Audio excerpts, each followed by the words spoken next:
Hello and hello and hello, everyone. Good morning. My name is Todd Rich. I'm with Nadex. I've got my guest, Brian Caprice from Keep Trading Simple, and this is the Nadex Morning Update. Before we jump into our session today, I do need to put this quick disclaimer up that trading on Nadex does involve risk and may not be appropriate for everyone, and that any trading decisions you make are solely at your own responsibility and at your own risk. Lastly, I would like to point out that this is an educational session. Please do not construe anything that Brian or I say as a buy or sell recommendation. We're doing this for your education purposes only. With that, I would like to welcome my guest, Brian Caprice from Keep Trading Simple. Thank you so much, Todd. I appreciate it. So we're in an interesting place in the markets right now, and there's two things that I'm looking at today. And again, a lot of this is based off of where we are currently with news, in particular with things like Brexit. It's been a process that's been going on for multiple years now, and we're really starting to approach the end of Brexit. When I say the end, obviously the hard deadline of the true leaving is the end of December. And there's been kind of talk back and forth, and there's some deadlines that have been thrown down. And we're kind of at a stage now where we keep hearing quotes about we think Brexit's coming in. And today we've actually heard some more talk about we're hoping that we're close. Unfortunately, hope is not something that the market likes too much. So if you can switch over to my chart, I can show you guys what I'm looking at right now as far as the pound yen goes. Indeed. Let me do that for you right now. There we go. Sorry about that. Oh, no problem. All right. So right now, this is actually an hourly chart. I'll go up to a 4-hour real quick. And what you're able to see here is there was a large spike in the markets. Now, this was actually associated with basically the U.S. market, the election. The yen just got power more or less, or actually got weak across all currency pairs. Now, this one spiked, and we were expecting a spike up, and it actually hit a level that we had talked about. There was a great little knockout trade up here that's pretty deep into the profit right now. But there's another level that, again, marked off by the white level here. This was an area where the market previously had used it as a pullback level. Now, typically pullback levels, again, those are typically or they're targets in your trading or areas where you're looking for another bounce off of. But because there was such a large extended bodied candle here, this is an extreme emotional move. Again, U.S. election makes sense. Well, typically when you see that, you tend to see a bit of a retracement back to the downside. With that, coupled with the news that we've seen today, the UK talking about closing down again, hoping that Brexit is coming along. And again, the whole morning has had UK headlines, capped off by preliminary GDP, the quarter over quarter being only 15.5%. It was actually a disappointment. There's a level here that I think could potentially break in the next day or two and then push to the downside. Now, I'm going to drop down to an hourly, and you can kind of see the level. This level here between 138.13 and 138.40. This is a level that, again, buyers have stepped in. We had some basing. Buyers use that as a takeoff point, and we've just touched it again. And yes, you could take a bounce trade, but what I'm looking for is actually a collapse of this level. So what I'm looking for is kind of a break below and then kind of a pullback, and that's going to give me my established, not that one. That's going to give me my established level of risk there. And then I'm looking for this to kind of, turn and kind of roll back down with an eventual profit target of 136.18. If that makes sense. That does indeed make sense. In fact, let's go ahead and jump over to the Nadex platform. Let's take a look here. I'm going to go ahead and bring that up. And here, I don't think there were any knockouts that really worked for this particular setup, but I think it's a little deep now. There was one up at the 140.65, or what was it, 140.46, but we're pretty deep into that now, so we're looking for a collapse. So it's probably most likely I would check call spreads. I think call spreads would probably be a better option for this one.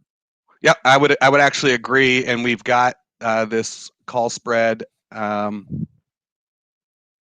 got this one with the 138.37, the upper range, where there is this opportunity if you were looking for a retracement to the downside.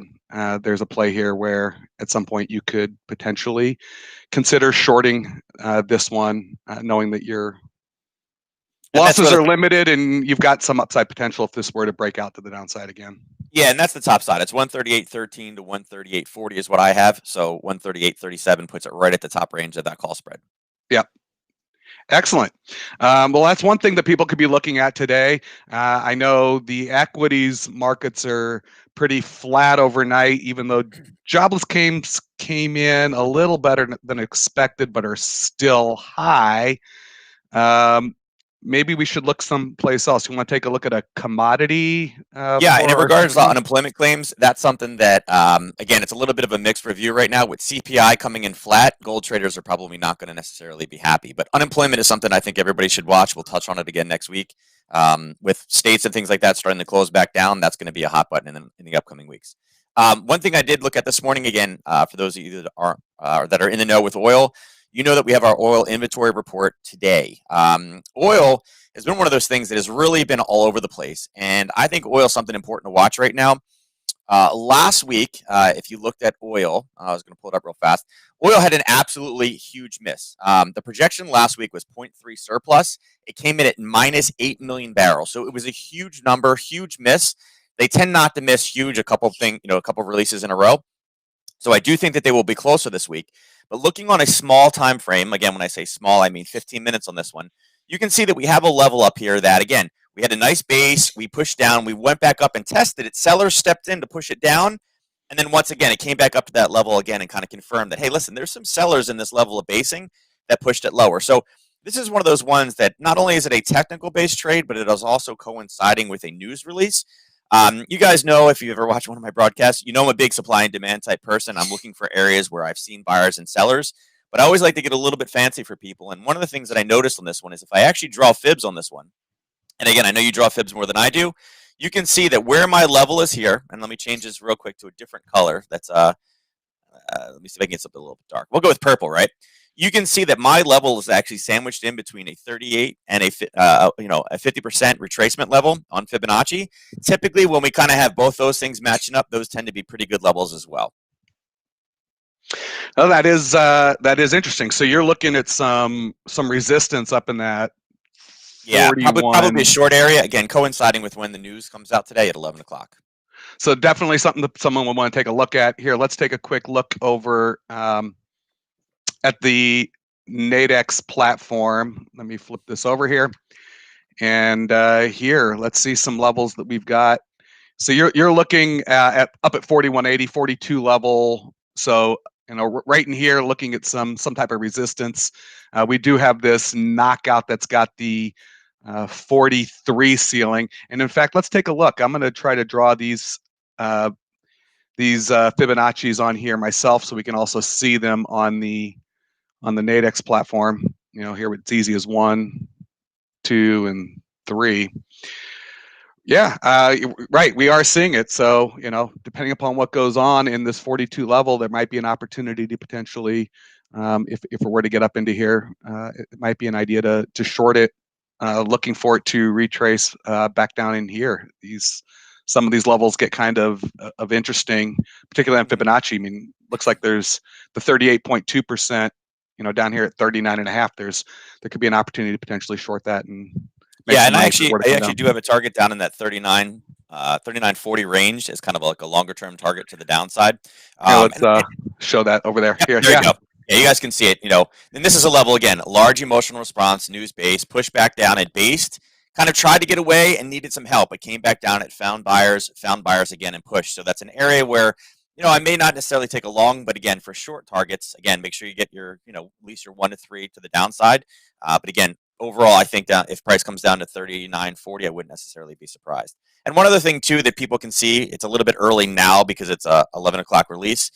I do think if you look at the 2-hour binaries on this one, around that time, if we can kind of get into that level, that could also be another option as well, depending on if we get a big miss today or not. Excellent. Well, Brian, I want to thank you for joining us today. I just want to remind everyone we're going to be doing this every morning, so hopefully you can join us every morning around this time. We'll also be recording them, so if you can't join us, you should be able to catch it later in the morning. If you've got any questions, Please reach out for Nadex, reach out to customer service at nadex.com. Follow us on our social media. If you've got any questions for Brian, he is available. You can email him at support@keeptradingsimple.com. With that, I would like to thank everyone for joining us. And I would like to wish everyone a good luck in the markets. We'll catch you again tomorrow. Thanks, everyone. Thanks. Take Thanks, care. Brian.